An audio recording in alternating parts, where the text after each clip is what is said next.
Bonjour, ce qu'on va voir aujourd'hui, c'est un contrôle qui porte sur le chapitre des évolutions dans le traitement de l'information chiffrée. Programme de seconde qui reprend un petit peu le programme de collège, sauf que on ajoute des petites notions comme notamment le coefficient multiplicateur d'une évolution. Dans ce contrôle, vous allez voir, premier exercice, ça porte plutôt sur du calcul littéral, chapitre que vous avez certainement déjà vu. Si votre but c'est de faire ce contrôle pour travailler sur les évolutions, passez le premier exercice, faites les 4 autres.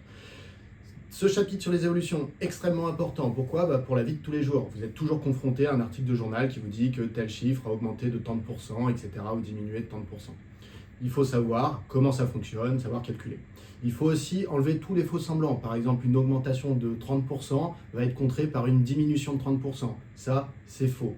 C'est fait encore une fois dans les exercices de ce contrôle. Voilà, donc il faut enlever un petit peu ce qu'on pourrait penser intuitivement qui est faux, et il faut savoir manipuler très rapidement ces notions. On y va. Alors pour ce premier exercice, petit exercice de calcul littéral, donc développer et réduire l'expression suivante, donc on va faire ça rapidement.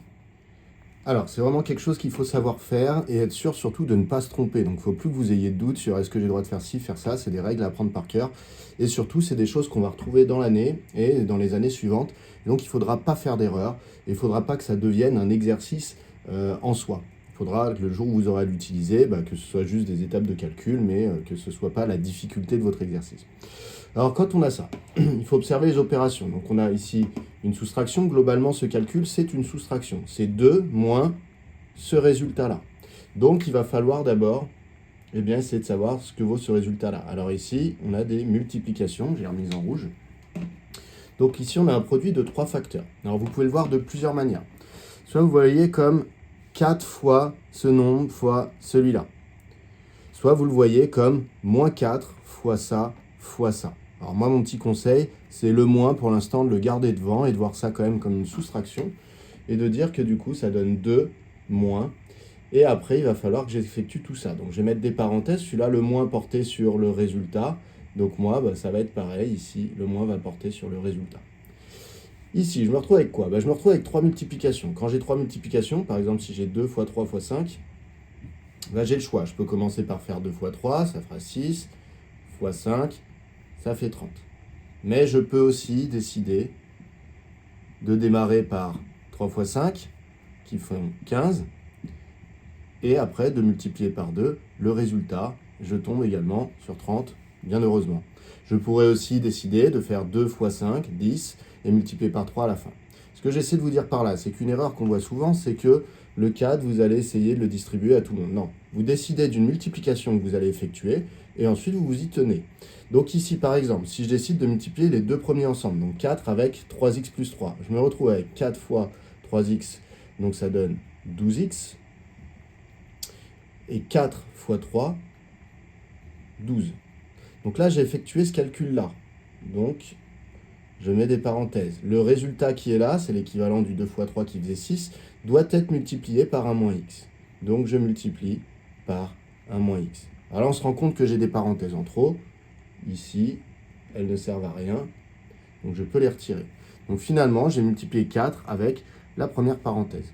Maintenant que j'en suis là, vous retombez dans une situation où vous êtes un petit peu plus familier, c'est de la double distributivité. Donc pareil, je garde ça comme une soustraction pour l'instant et je vais faire ma double distributivité. 12x fois 1, 12x, 12x fois moins x, moins 12x au carré, 12 fois 1, 12, 12 fois moins x, moins 12x.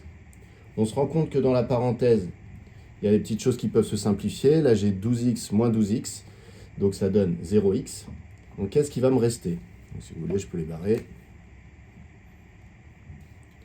Il va me rester moins 12x au carré plus 12. Donc, moins 12x au carré plus 12. J'efface ça, j'en ai plus besoin. Et donc maintenant, je me retrouve avec un moins devant une parenthèse. Alors, vous avez deux manières d'apprendre les choses. Soit vous apprenez la règle, quand j'ai un moins devant une parenthèse, je peux le transformer en plus, mais il faut que je change tous les signes qui étaient à l'intérieur de la parenthèse.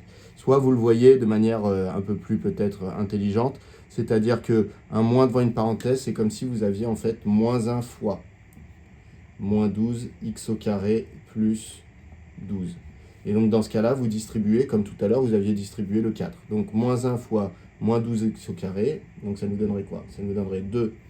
Donc moins 1 fois moins 12x au carré, donc ça nous donnerait plus 12x au carré. Et moins 1 fois 12, moins 12. Donc vous voyez, ça revient bien à avoir pris les signes ici et à les avoir changés. Moins 12x au carré devient plus 12x au carré, et 12 devient moins 12. À cela, donc là c'est bon, on a terminé. Si vous laissez le résultat comme ça, vous avez bon.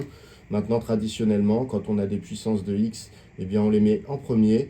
Donc 12x au carré, et ici on se retrouve avec 2 moins 12, donc moins 10.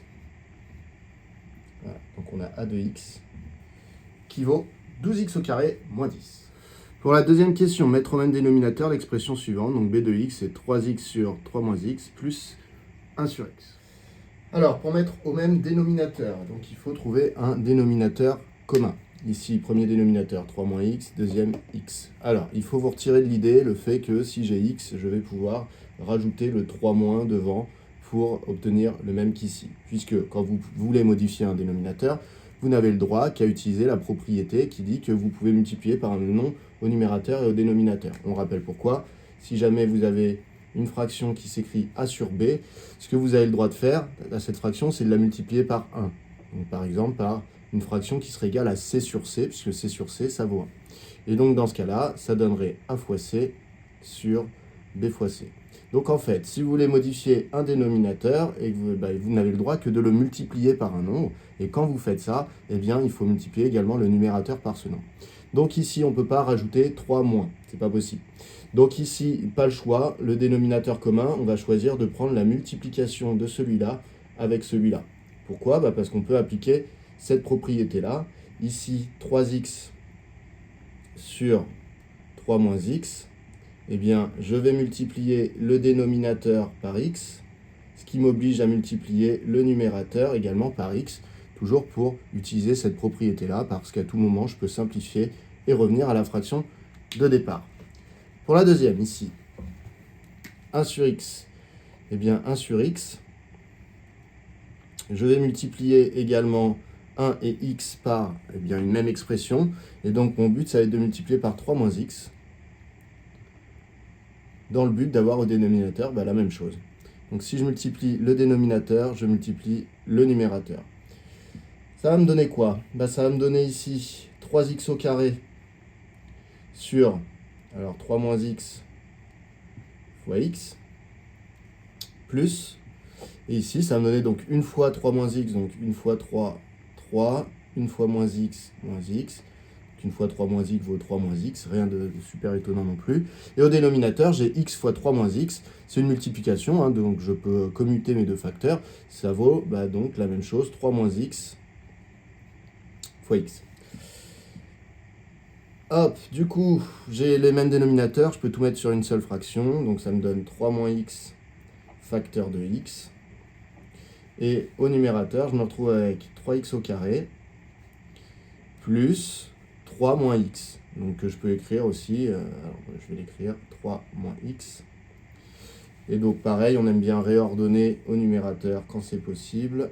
Donc ça va nous donner 3x au carré, moins x, plus 3, sur 3 moins x fois x. Alors peut-être que vous, en vous entraînant, vous avez développé le dénominateur ici. Si vous l'avez fait, c'est bon également. Voilà. Il faut savoir que pour plus tard, c'est un peu plus intéressant de garder un dénominateur factorisé. Donc c'est pour ça que moi je le fais. Mais si vous souhaitez le développer à cette étape de l'année, ça pose aucun problème. Vous avez bon. Exercice 2. Donc là, on rentre dans la partie évolution. On nous dit, dans une entreprise, le nombre d'hommes est de 850 en 2023. Le nombre de femmes est de 355, alors pareil, en 2023. Sachant que le nombre d'hommes a augmenté de 12% en 2024, combien l'entreprise compte-t-elle d'hommes en 2024? Alors, pour les évolutions, le but c'est d'évoluer vous aussi, c'est-à-dire c'est de ne plus utiliser ce que vous avez appris au collège, mais d'utiliser les nouvelles choses que vous venez d'apprendre au lycée, c'est-à-dire les coefficients multiplicateurs. Voilà. Donc, on a 850, on veut le faire augmenter de 12%. Donc déjà, premier mot de vocabulaire, vous avez du coup le taux d'évolution de cette évolution, donc le taux qui vaut 12%.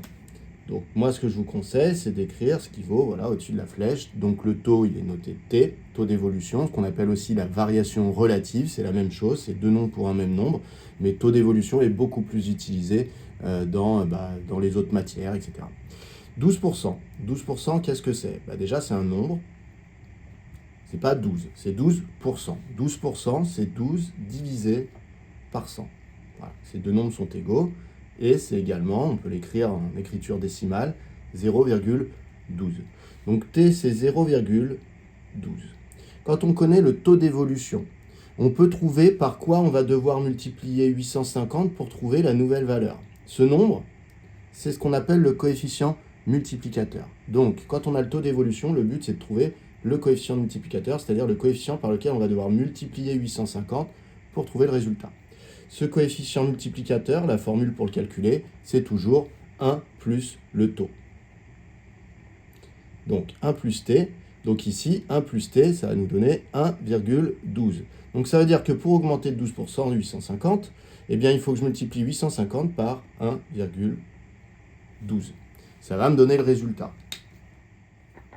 Alors, on réexplique. Pourquoi le coefficient multiplicateur, c'est 1 plus le taux? Si vous voulez augmenter 850 de 1,12, ça veut dire qu'il faut que vous preniez déjà une fois 850, donc vous reprenez les 850 que vous aviez à la base, donc vous les prenez une fois, et à ça, vous devez rajouter 12% de 850. Comment on calcule 12% de 850? On multiplie 850 par 12%. Donc en fait, c'est ce qu'on avait à la base, à qui on doit rajouter les 12% de ce qu'on avait à la base.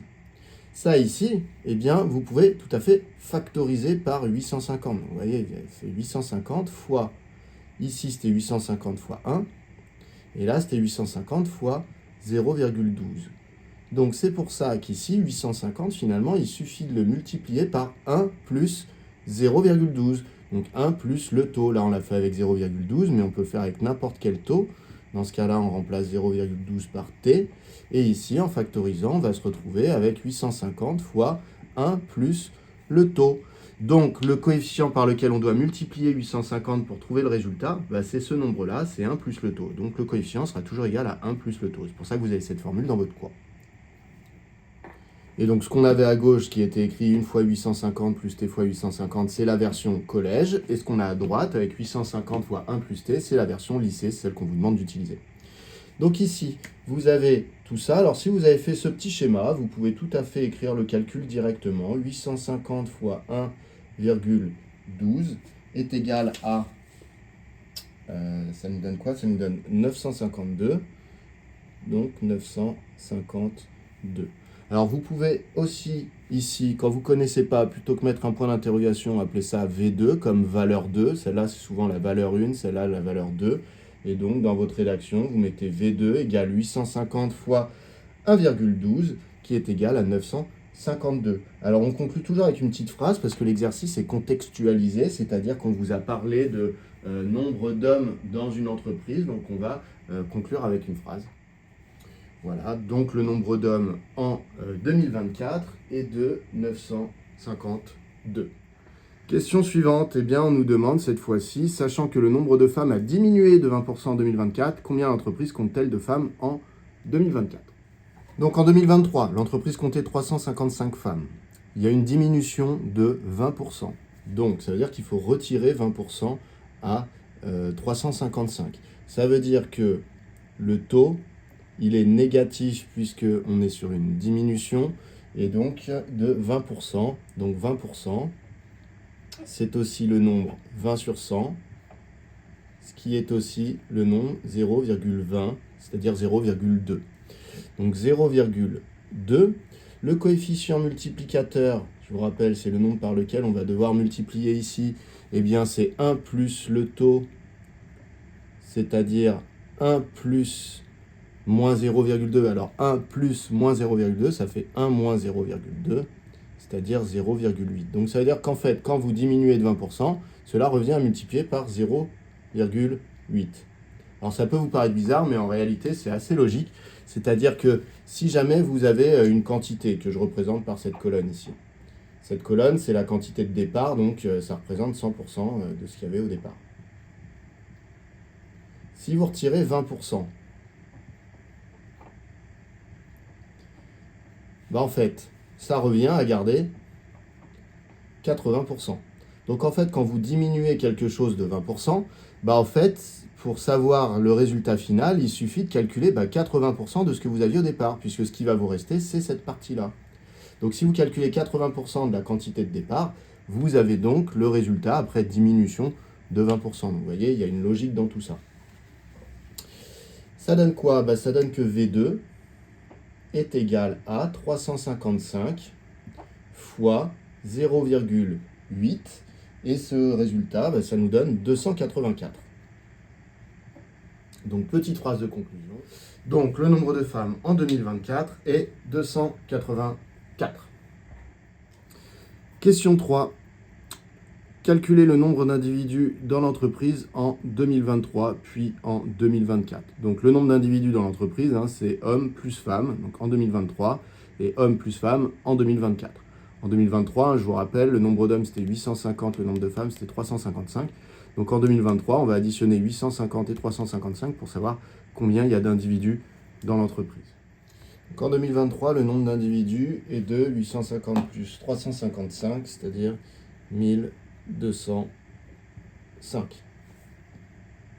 On nous demandait également en 2024. Donc en 2024, le nombre d'individus est de... Alors, il faut regarder comment avait évolué le nombre d'hommes et le nombre de femmes. Alors, le nombre d'hommes, il était passé de 850 à 952. Donc, on a 952 hommes. Et à ça, on avait le nombre de femmes qui était passé de 355 à 284. Et du coup, si on additionne ces deux nombres, on trouve 1236. Voilà, donc on peut déjà observer que le nombre d'individus a augmenté dans l'entreprise en 2024 par rapport à 2023. La B. Quel a été le taux d'évolution du nombre d'individus entre 2023 et 2024? On arrondira le résultat à 0,01% près. Donc, petite question sur le taux d'évolution. Alors, comment on calcule un taux d'évolution? On rappelle, quand vous avez une valeur V1, alors on est dans la 3B. Quand vous avez une valeur V1 qui devient une valeur V2, donc elle a évolué. Le taux d'évolution, c'est la différence, donc la formule du cours, c'est je prends V2 moins V1, c'est-à-dire je calcule la différence qu'il y a entre la valeur finale et la valeur de départ, et je la rapporte à la valeur de départ. Donc c'est V2 moins V1 sur V1. Ça, c'est une première manière de faire. Donc je vais le faire déjà avec cette méthode-là. Donc ici, on a V1 qui était de 1205, puisqu'il y avait 1205 individus en 2023. Et là, on a V2 qui est de 1236, puisque en 2024, le nombre d'individus a évolué et vaut désormais 1236. Donc, je vais faire mon calcul de taux d'évolution avec la formule qui est inscrite ici. Donc, V2 moins V1, ça va donner 1236 moins 1205 sur V1, c'est-à-dire 1205. Voilà. Donc, je vais faire ce petit calcul ici. Alors, maintenant, je vais rédiger ça proprement. Hop. Donc, vous pouvez directement donner la formule du taux d'évolution. Si vous le voulez, vous pouvez la donner avec votre formule de cours. Donc, V2 moins V1 sur V1 qui est égal, du coup, qu'est-ce qu'on vient de dire, à 1236. Donc, la valeur finale moins la valeur de départ, 1205, divisé par 1205. Et si vous faites ce calcul, vous allez trouver donc environ, puisqu'on nous a demandé d'arrondir, et vous allez trouver 0,0257. Alors pourquoi je vais à 4 chiffres après la virgule? Parce qu'on m'avait demandé d'arrondir à 0,01% près. Ça veut dire qu'une fois que c'est en pourcentage, il faut que j'ai 2 chiffres après la virgule. Ici, ce n'est pas exprimé en pourcentage. Ici, c'est sous écriture décimale. Donc, quand je vais l'exprimer en pourcentage, je sais que la virgule va être déplacée ici. Et donc, vu que j'ai mis 4 chiffres, ça me permettra, en déplaçant la virgule de 2, d'avoir encore 2 chiffres après la virgule, comme ça m'est demandé. Voilà. Maintenant, je vais faire ma petite phrase de conclusion. Je vais dire que le taux d'évolution est d'environ 2,57%. Alors, il se peut que vous ayez fait d'une autre manière, c'est-à-dire que vous ayez calculé le taux non pas à partir des valeurs de départ, valeurs d'arrivée, mais à partir du coefficient multiplicateur, puisqu'on a vu dans les questions d'avant que le coefficient multiplicateur C est égal à 1 plus le taux. Donc ça veut dire que si je connais C, je peux éventuellement retrouver le taux. Je vais faire cette petite méthode juste au-dessus. Donc l'idée, c'est de se dire, en fait, je peux retrouver le taux, toujours avec le même petit schéma que d'habitude. Je m'interroge sur qu'est-ce qu'est le taux. Et du coup, je pourrais le trouver si jamais je connais le coefficient multiplicateur. Alors, le coefficient multiplicateur ici, eh bien, il se trouve que c'est par combien je dois multiplier ici pour passer de 1205 à 1236. Donc, par combien je dois multiplier si j'ai que 1205 fois C vaut 1236, donc 1205 fois C vaut 1236, eh bien, ça, c'est équivalent à dire que C, en fait, c'est 1236 que je vais diviser par 1205. 1236 divisé par 1205. Donc, ça veut dire que je peux très bien trouver le C qui est ici. C'est 1236 sur 1205.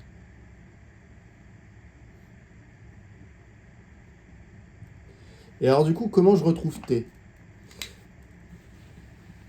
Eh bien, pour retrouver T, je sais que C, c'est 1 plus T. Donc, si je connais C et que je veux retrouver T, eh bien, il va falloir que je prenne C, que je retire 1, donc C moins 1, pour retrouver le taux. Donc, en fait, ici, pour calculer le taux, je vais reprendre la valeur que j'ai trouvée pour C et je vais retirer 1. Donc, je vais prendre 1236, alors on va commencer à plus voir grand-chose, sur 1205, et je vais retirer 1. Et si vous faites ce calcul, eh bien, vous allez trouver exactement 0,0257. Voilà. Alors, comment le rédiger si jamais on utilise cette méthode ? On va expliquer un petit peu les choses. On va dire C égale 1236 sur 1205. Or, C égale à 1 plus T. Donc, T vaut C moins 1. Et donc, T égale 1236 sur 1205 moins 1, ce qui est environ égal à 0,0257. Et après, on conclut avec cette même phrase. Et donc ça ne doit plus apparaître sur votre copie.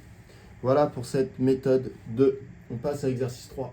Alors pour l'exercice 3, c'est un petit tableau assez classique dans ce chapitre à compléter. Donc vous avez une phrase, il faut l'interpréter en tant que taux d'évolution et en tant que coefficient multiplicateur. Voilà, donc exercice classique, encore une fois, sur le lien entre le vocabulaire, le langage parlé. Ici, le taux d'évolution T et le coefficient multiplicateur C. Donc ça, c'est la colonne où il va y avoir les T, et ça, c'est la colonne où il va y avoir les C. Alors, la valeur a augmenté de 3%. Ça veut dire que le taux d'évolution T vaut 3%, et on a dit que 3%, c'était également 3 sur 100, c'est-à-dire 0,03. Donc, je peux l'écrire 0,03. Alors, je vais utiliser une autre couleur. Quoi ça ? Bleu. C'est bleu. Alors, 0,03. Ensuite, le coefficient multiplicateur. Le coefficient multiplicateur, on rappelle le lien, c'est toujours C égale 1 plus le taux. Donc, si vous avez trouvé un taux de 0,03, eh bien, normalement, vous devez trouver 1 plus 0,03, c'est-à-dire 1,03. Ensuite, deuxième phrase, la valeur a diminué de 0,4%. Alors là, l'erreur, souvent, elle vient du fait qu'il y a une virgule ici. Alors, T, le taux, c'est donc 0,4%, mais attention, on nous dit diminuer, donc ça va être négatif, donc ça va être moins 0,4%, ce qui veut dire moins 0,4 divisé par 100, et ce qui veut dire moins 0,004. Attention, des fois, il vous manque un 0 ici. Donc vous faites une diminution de 4% quand vous ne mettez pas le 0 qui est là. Donc non, c'est une diminution de 0,4%. Donc le taux, c'est moins 0,004 0,004. Et donc le coefficient multiplicateur, c'est 1 plus ce nombre. Donc ça fait 1 moins 0,004, ce qui vaut 0,996. Alors ensuite, on nous dit la valeur a quadruplé. Quelque chose qui a quadruplé, c'est être multiplié par 4. Voilà. Quand ça a doublé, c'est multiplié par 2. Quand une valeur a triplé, ça a été multiplié par 3. Et quand ça a quadruplé, ça a été multiplié par 4. Donc ça veut dire qu'on a un coefficient multiplicateur qui vaut 4. Du coup, que vaut le taux d'évolution? C'est le coefficient multiplicateur, c'est toujours 1 plus le fameux taux qui est ici. Donc si 1 plus ce qui était là donne 4, ça veut dire que ce qui était là, c'était égal à 3. Donc à chaque fois, pour trouver le taux, vous retirez 1 au coefficient multiplicateur. 3, au passage, si je voulais faire une phrase avec autre que quadruplé, je dirais la valeur a augmenté de, et là je vois 3. Et 3 c'est 300%. Voilà. Ensuite, moins 0,036. Si je dois faire une phrase, donc déjà j'observe qu'il y a un moins dans le taux d'évolution, donc ça veut dire que ça va être la valeur a diminué. Et donc dans la phrase, on aime bien mettre en pourcentage. Donc ici, je vais décaler ma virgule de 2. Donc ça fait de 3,6%. Je vous rappelle que dans la phrase, on ne met pas le signe. En fait, le signe du taux, il est représenté par le mot que vous utilisez, l'expression. Est-ce que vous avez utilisé diminuer ou augmenter? Pour le coefficient multiplicateur qui est ici, donc c'est toujours 1 plus le taux qui est ici. Alors le taux étant négatif, donc en fait, ça fait 1 moins 0,036. Et donc, on trouve 0,964. Pour la dernière, donc, si on a multiplié la valeur par 0,78, ça veut dire qu'on a gardé 78% de la valeur, ça veut dire qu'on avait diminué de 22%. Alors, comment on passe de cette colonne à celle-là? On retire 1 à ce nombre. Donc, 0,78 moins 1, ça donne moins 0,22. D'accord? C'est pas 1 moins ce nombre, c'est ce nombre moins 1. C'est une erreur qu'on voit souvent, 1 moins ce nombre. Donc c'est ce nombre moins 1, donc ça donne bien un résultat négatif qui est ici. On peut donc en conclure, comme le taux est négatif, que la valeur a diminué de, pareil, je décale ma virgule, donc 22%. Voilà pour cet exercice 3. On en vient à l'exercice 4. On nous dit, pour chacune des affirmations suivantes, dire si elle est vraie ou fausse. Une réponse non justifiée par des calculs clairs ne rapporte aucun point. Donc en gros, il ne faut pas juste répondre « oui, je pense que c'est vrai » ou « oui, je pense que c'est faux ». Il faut que ce soit documenté ce que vous dites. Donc première affirmation, une augmentation de 30% suivie d'une diminution de 30% équivaut à une évolution globale de 0%. Donc là, clairement, cette question-là, elle va faire appel à des évolutions successives, qui est un autre point qui n'avait pas encore été abordé dans le contrôle. Donc là, on va faire appel à des évolutions successives, c'est-à-dire des évolutions qui se succèdent, c'est-à-dire qui se suivent. On a d'abord une augmentation de 30%, puis une diminution de 30%. Et là, en gros, on nous dit que ça revient à ne pas avoir évolué. Est-ce que c'est vrai ou est-ce que c'est faux? Eh bien, il faut vérifier, c'est-à-dire il faut tenter de faire ces deux évolutions de suite et regarder quelle était l'évolution globale qui résumait ces deux évolutions successives. Donc, comme les évolutions s'enchaînent, on a une valeur V1 qui va devenir V2, puis qui deviendra V3. Première évolution, on nous dit que la valeur a augmenté de 30%. Donc, ça veut dire qu'il y a un taux d'évolution qui est de 30%, c'est-à-dire de 0,3. Je ne réexplique pas pourquoi, vous regardez les exercices d'avant, vous avez les explications de cette valeur. Ça veut dire que le coefficient multiplicateur, il vaut 1 plus ce taux. Donc ça fait 1,3. Ça veut dire qu'ici, pour passer de V1 à V2, je vais multiplier V1 par 1,3. Pour la deuxième évolution, cette fois-ci, il s'agit d'une diminution de 30%. Ça veut dire qu'on a un taux T qui vaut moins 0,3, puisque c'est une diminution de 30%, donc le taux est négatif. Ce qui veut dire que le coefficient multiplicateur, c'est 1 plus ce nombre, c'est-à-dire en fait 1 moins 0,3, c'est-à-dire 0,7. Ça veut dire que ça revient à multiplier par 0,7. Alors, comme ici, c'est deux évolutions, si vous voulez, vous pouvez noter T1, le taux pour la première évolution, C1, le coefficient pour la première évolution, et T2 et C2, le tout pour la deuxième évolution.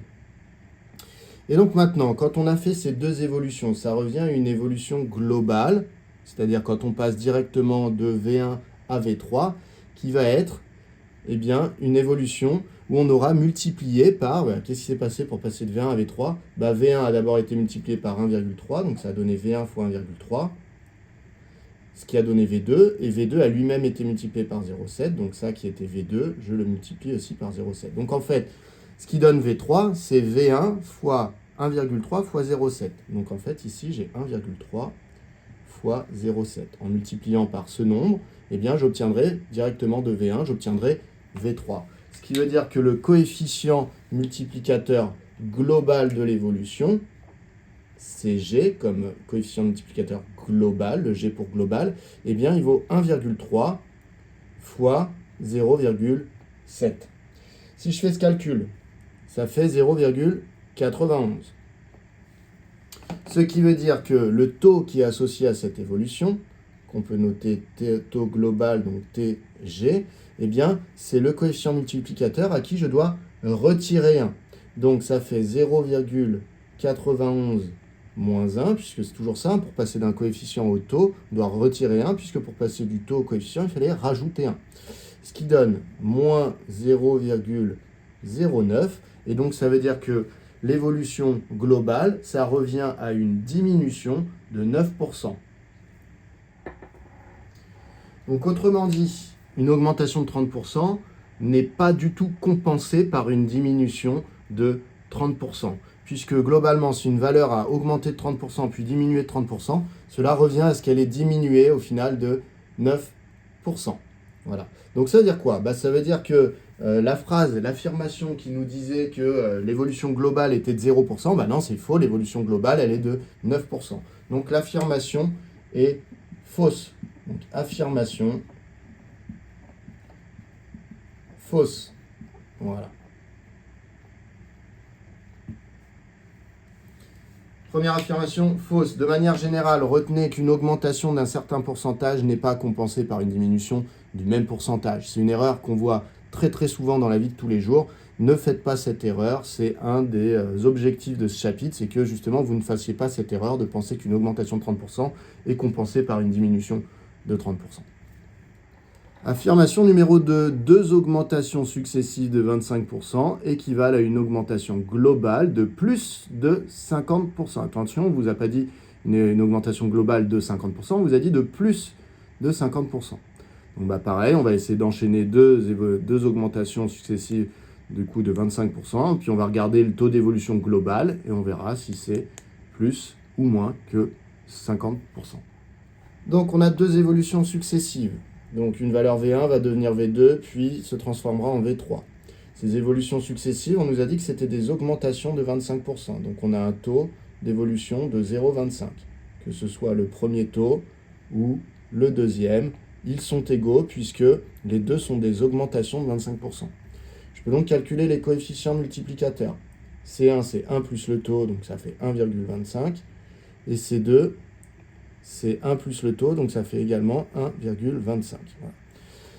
Ça veut dire qu'ici, on a multiplié par 1,25, passer de V1 à V2, et que pour passer de V2 à V3, on va également multiplier par 1,25. Ça veut dire que globalement, on aura multiplié V1 par 1,25 fois 1,25.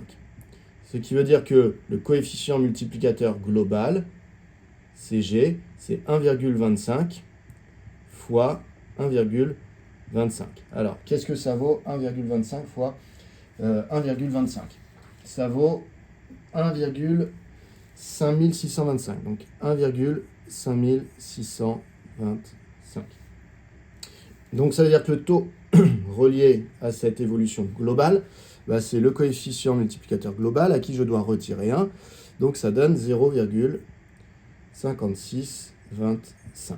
Donc cela revient à une augmentation, puisque je vois que le taux global est positif, de 56,25%. Et donc dans l'énoncé, faites très attention, parce que là, il y a des élèves qui disent « Ah, du coup, l'affirmation est fausse. L'affirmation, elle nous disait que c'était une évolution globale de 50%. » Non. Dans l'affirmation, il y a marqué « Revient à une augmentation supérieure à 50%. » Là, c'est bien le cas. 56,5%, c'est bien une augmentation qui est supérieure. Le taux d'évolution de 56,25% est bien supérieur à 50%. Donc ça veut dire que l'affirmation, cette fois-ci, eh bien, est vraie. On a bien trouvé une augmentation avec un taux supérieur à 50%. Voilà. On passe à la question 3. Question 3. On nous dit, si la valeur d'une action a augmenté de 25% entre 9h et midi, il faudra qu'elle diminue de 20% entre midi et 17h pour qu'à 17h, la valeur de l'action soit la même qu'à 9h. Donc, on nous a dit, on a une valeur d'une action à 9h qui vaut V1. À midi, elle a augmenté de, qu'est-ce qu'on nous a dit? Elle a augmenté de 25%. Donc, ça veut dire qu'on a un taux d'une première évolution qui est de 0,25, ce qui correspond du coup à un coefficient multiplicateur pour la première évolution de 1,25. Donc ici, fois 1,25. Pour la deuxième évolution, on nous dit que il faudra qu'elle diminue de 20% entre midi et 17h pour qu'à 17h, donc pour qu'à la fin ici, eh bien, la valeur soit la même qu'au départ. Bon, bah, il y a deux manières de faire. Hein. Soit vous calculez ce que devrait être l'évolution là pour qu'on revienne à la vraie valeur, soit vous essayez avec l'évolution qui vous est proposée et vous regardez si globalement ça revient à ne pas avoir évolué. Donc nous, je vais plutôt démarrer par la deuxième méthode, on verra après si je fais la première. Donc je vais faire ce qu'ils m'ont donné eux, ce que m'a donné l'énoncé, puis je vais regarder si globalement ça revient à une évolution de 0%, ce qui voudrait dire que V1 et V3 eh bien, sont bien des valeurs qui sont égales. Alors la deuxième évolution, on m'a dit il faudra qu'elle diminue de 20%. Donc ça voudrait dire que je devrais avoir un deuxième taux d'évolution qui serait de moins 0,2, puisque diminution de 20%. Le coefficient multiplicateur serait donc de 1 plus le taux, donc 1 plus moins 0,2, c'est-à-dire 1 moins 0,2, c'est-à-dire 0,8. Et donc ici, je devrais avoir fois 0,8. Ça me donnerait une évolution globale. Donc à nous de voir si ça va revenir à une évolution de taux 0% ou pas. Ici, il faudra donc que j'ai multiplié par 1,25 fois 0,8. Ce qui donnerait un coefficient multiplicateur global de 1,25 fois 0,8. Et ce qui donnerait, si vous faites ce calcul, eh bien il se trouve que ça donne 1. Donc ça veut dire qu'en fait, on va avoir multiplié par 1 V1 pour trouver V3. Donc quand vous multipliez V1 par 1, bah V3, ça veut dire que ça va être la même chose que V1, puisque V1 fois 1 est égal à V1. Bon, si on continue comme ça, le taux, c'est donc le coefficient multiplicateur à qui je dois retirer 1. J'ai donc un taux de 0. Donc ça veut dire que, eh ben, en fait, il n'y a pas eu d'évolution ici entre V1 et V3. Quand vous avez un taux d'évolution de 0%, c'est-à-dire que la valeur n'a pas bougé, ce qui rend l'affirmation vraie. Donc globalement, la valeur V1 est la même que V3. Ça veut dire que la valeur de l'action à 17h sera bien redevenue la même que la valeur de l'action à 9h. Donc l'affirmation est vraie. Alors on va faire une deuxième méthode. On va faire la méthode avec l'évolution dite réciproque. C'est-à-dire que je vais me poser la question, comment doit être l'évolution quand je passais de V1 à V2 pour repasser de V2 à V1. Donc la méthode 2, ça revient non pas à faire les deux évolutions qui nous sont proposées, mais à regarder ce qui peut contrer la première évolution. Donc on nous dit la première évolution, elle est de 25%. Donc on a un taux qui est de 0,25 et un coefficient multiplicateur qui est de 1,25. Ça veut dire qu'ici, on a multiplié par 1,25 pour passer de la valeur de l'action à 9h à la valeur de l'action à midi. Et maintenant, on voudrait savoir quelle est l'évolution qui serait réciproque, c'est-à-dire qui nous permettrait de repasser de V2 à V1. Alors, pour contrer une multiplication par 1,25, eh bien, il va falloir diviser par 1,25. En fait, ici, on a une division par 1,25 si je veux revenir à la valeur de départ. Mais, moi, ce qui me permet de trouver le taux d'une évolution, eh bien, c'est le coefficient multiplicateur, pas le coefficient diviseur. Donc ici, je ne veux pas une division, je veux savoir par combien ça revient à multiplier. Alors, diviser par 1,25, ça revient à multiplier par l'inverse de 1,25. Vous savez, diviser par un nombre, revient à multiplier par son inverse. Donc la division par 1,25, je peux la voir comme en fait une multiplication par l'inverse de 1,25, donc 1 sur 1,25. Donc ça veut dire quoi? Ça veut dire que le coefficient multiplicateur donc de l'évolution réciproque de l'augmentation de 25%, qu'on note souvent CR comme réciproque, eh bien c'est 1 sur 1,25. Et donc, si on fait ce petit calcul, on trouve 0,8. Ce qui veut dire que, en fait, divisé par 1,25, ça revient à multiplier par 0,8. Et donc, on peut calculer le taux de cette évolution, qui serait l'évolution qui viendrait contrer l'augmentation des 25%, pour vérifier si c'est bien le taux d'évolution annoncé dans l'énoncé, c'est-à-dire la diminution de 20%. Donc, au coefficient multiplicateur, je retire 1 pour trouver le taux. 0,8 moins 1, on obtient moins 0,2. Donc, l'évolution réciproque d'une augmentation de 25%, c'est une diminution de 20%. Et donc, l'affirmation est vraie, c'est-à-dire que si vous enchaînez une évolution et son évolution réciproque, ce qui était proposé dans l'énoncé, eh bien, ça revient à ne pas avoir évolué, ce qui voudra dire que la valeur à 17h sera bien la même que la valeur à 9h. Exercice 5. Après une hausse de 6,25%, le prix d'un article est de 272 €. Quel était le prix de l'article avant la hausse? Alors cette fois-ci, on connaît le prix après l'évolution, donc c'est V2 qu'on connaît, et on nous demande V1. Alors l'évolution nous a dit que c'était une hausse de 6,25%, donc ça veut dire que j'ai un taux qui est de 6,25%, donc 6,25 divisé par 100, ça fait 0,0625.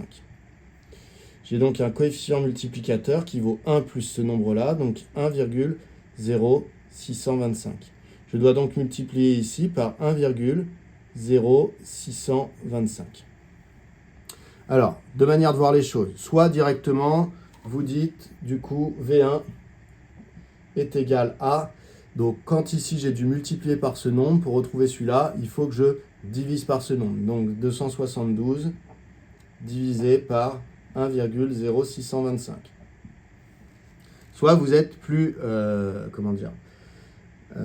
plus soucieux de la méthode et vous vous dites, en fait, il faut que je calcule l'évolution réciproque ici, le taux d'évolution réciproque ou au moins le coefficient multiplicateur de l'évolution réciproque pour savoir par quoi je dois multiplier 272 pour retomber sur V1. Donc ça veut dire évolution réciproque ici. Et donc, ce qu'il faut faire, c'est la même opération, c'est-à-dire c'est diviser par ce nombre. Donc diviser par 1,0625. Le souci, c'est que nous, on veut un coefficient multiplicateur et pas diviseur. Donc diviser par ce nombre-là, ça revient à multiplier par son inverse. Donc en fait, ça fait fois 1 sur 1,0625. Voilà. Et donc ça veut dire que pour obtenir V1, je vais prendre 272 et le multiplier par 1.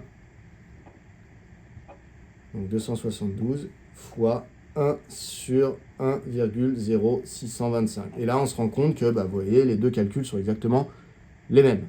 Voilà.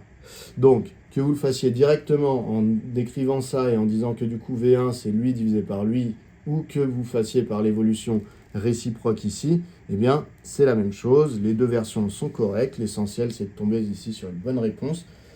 Et donc, on tombe sur 256. Donc, la valeur de départ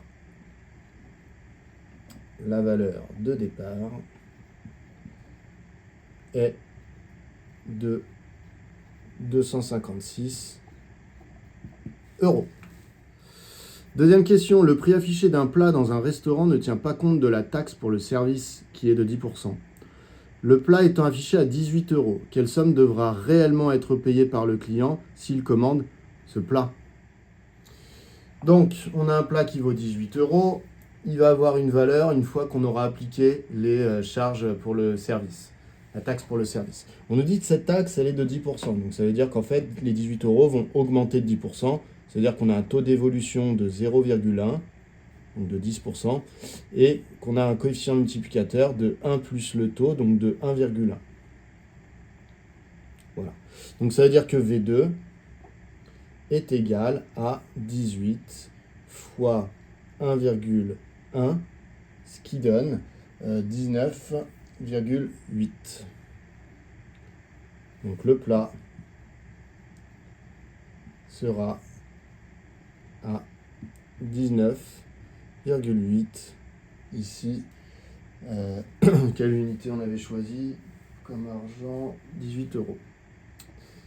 Donc 19,8 euros. Voilà, donc évolution assez basique. On arrive à la dernière question, un tout petit peu plus complexe.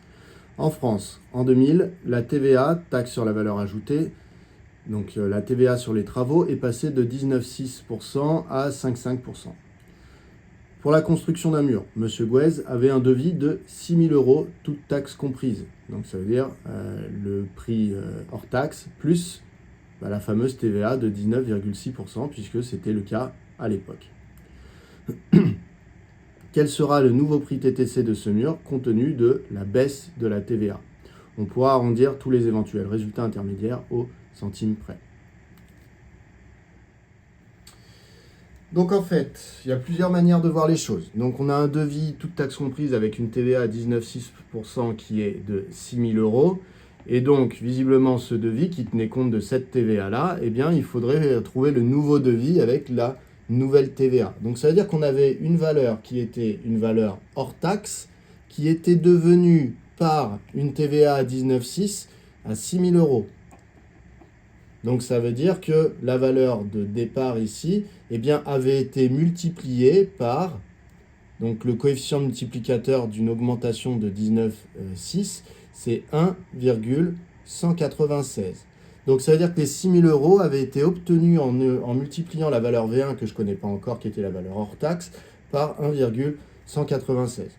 Et une fois que j'aurai cette valeur V1, que je vais pouvoir retrouver ici par une évolution réciproque, eh bien je pourrais la faire évoluer cette fois-ci de la nouvelle TVA, donc de 5,5, donc je multiplierai par 1,055, puisque c'est le coefficient multiplicateur d'une évolution de 5,5%. Et je trouverai du coup la valeur V2 ici, qui sera la valeur sur mon nouveau devis. Voilà, donc première étape, retrouver le prix hors taxe, puis deuxième étape, lui appliquer la nouvelle TVA. Donc, j'ai les 6 000 euros, je veux retrouver la valeur V1, donc ça va être 6 000 divisé par 1,196. On peut le voir comme une évolution réciproque, donc par une multiplication de 1 sur 1,196. Dans les deux cas, vous avez que V1 est égal à, alors on va peut-être mettre une petite phrase, la valeur ou le prix hors taxe, on va mettre ça plutôt comme ça, donc le prix hors taxe est de, donc c'est V1, V1 égale à 6 000 fois 1 sur 1,196, donc ça revient à diviser par 1,196. Donc ça va me donner la valeur. Alors vous pouvez tout à fait calculer cette valeur et donner une valeur arrondie puisque c'était autorisé par l'énoncé. Maintenant, moi, histoire de ne pas faire d'arrondi et après de faire des calculs avec les valeurs arrondies, je vais garder cette valeur-là, ici, sous forme de fraction dans les calculs suivants. Alors, rien ne m'empêche de chercher ce que ça vaut à peu près. D'ailleurs, si je le fais, donc ça vaut environ 5016,72 euros. Donc, ça veut dire que voilà, sur mon devis, il y avait ce prix-là hors taxe. Il y avait une augmentation de 19,6 pour avoir le prix incluant la TVA. Ça faisait 6 000 euros. Et donc maintenant, ce prix-là, je vais calculer ce que ça donnerait avec une augmentation de la nouvelle TVA. Donc ça veut dire de 5,5%. Alors soit vous refaites le petit schéma, etc. Soit vous avez bien compris. Donc on a V2 et donc on va augmenter V1 de 5,5%, donc on va le multiplier par 1,055. Et donc on va trouver environ, alors le mieux c'est de reprendre cette valeur-là, mais là c'était aussi autorisé de reprendre celle-là, puisqu'on vous a dit que les résultats intermédiaires pouvaient être arrondis au centime près. Dans tous les cas, vous tombez sur la même chose quand on arrondit, c'est-à-dire 5292,64 euros. Donc on a un prix qui est moins élevé que quand la TVA était à 19,6%, ce qui est assez logique puisque là elle n'est que de 5,5%. mais vérifiez toujours la cohérence de vos résultats. Si vous aviez trouvé un résultat plus grand ici, ça voudrait dire que vous étiez trompé, puisqu'on ne pourrait pas obtenir un résultat plus grand en augmentant de 5,5% par rapport au résultat quand on augmente de 19,6%. Voilà, c'est terminé. J'espère que vous avez réussi ce contrôle, que vous maîtrisez toutes ces notions d'évolution, évolution successive, évolution réciproque, et que du coup vous êtes au point pour votre contrôle. À bientôt!